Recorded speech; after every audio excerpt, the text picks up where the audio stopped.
अजितदादांच्या राष्ट्रवादी काँग्रेसमध्ये सध्या असा एकही महिना जात नाहीये जिथं अंतर्गत धुसफूस किंवा वाद पाहायला मिळत नाहीये.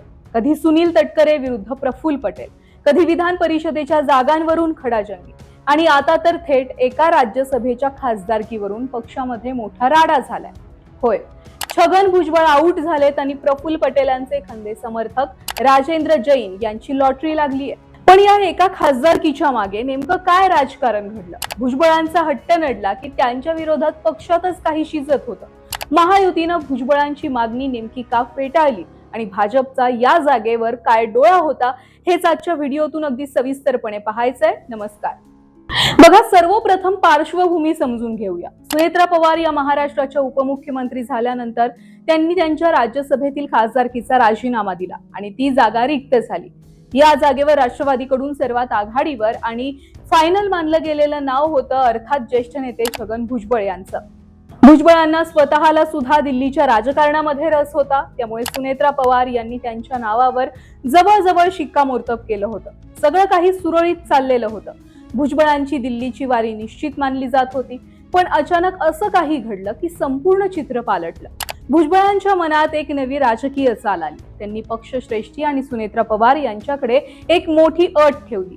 ती अट अशी होती की मी राज्यसभेवर दिल्लीला जायला तयार आहे, पण त्या बदल्यामध्ये महाराष्ट्रात माझा पुतण्या समीर भुजबळ याला मंत्रीपद दिलं जावं. आता बघा, समीर भुजबळ हे माजी खासदार आहेत, मुंबई राष्ट्रवादीचे ते प्रदेशाध्यक्ष आहेत आणि त्यांना पक्ष संघटनेचा मोठा अनुभव आहे. त्यामुळे भुजबळांचा सवाल होता की जर पक्षामध्ये तटकरे कुटुंबाची घराणेशाही चालत असेल तर माझ्या पुतण्याला मंत्रीपद मिळण्यामध्ये नेमकी काय अडचण आहे?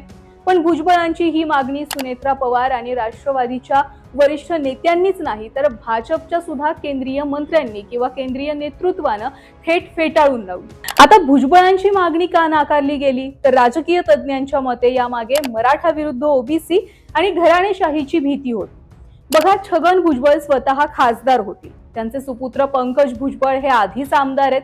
अशातच पुतण्या समीर भुजबळ हा पुन्हा आमदार झाला आणि त्याला मंत्रीपद दिलं तर एकाच घरामध्ये सगळी सत्ता जाईल. यामुळे आधीच आरक्षणाच्या मुद्द्यावरून संवेदनशील असलेल्या मराठा समाजामध्ये तीव्र नाराजी पसरू शकते. त्यामुळेच ही जोखीम पुन्हा एकदा महायुतीला घ्यायची नव्हती.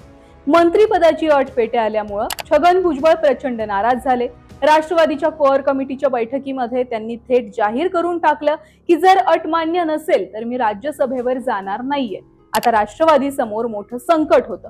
भुजबळांची समजूत काढण्यात वेळ घालवला असता तर ही जागा हातानं गेली असती, कारण पडद्यामागे भाजप या जागेवर डोळा ठेवून होतं.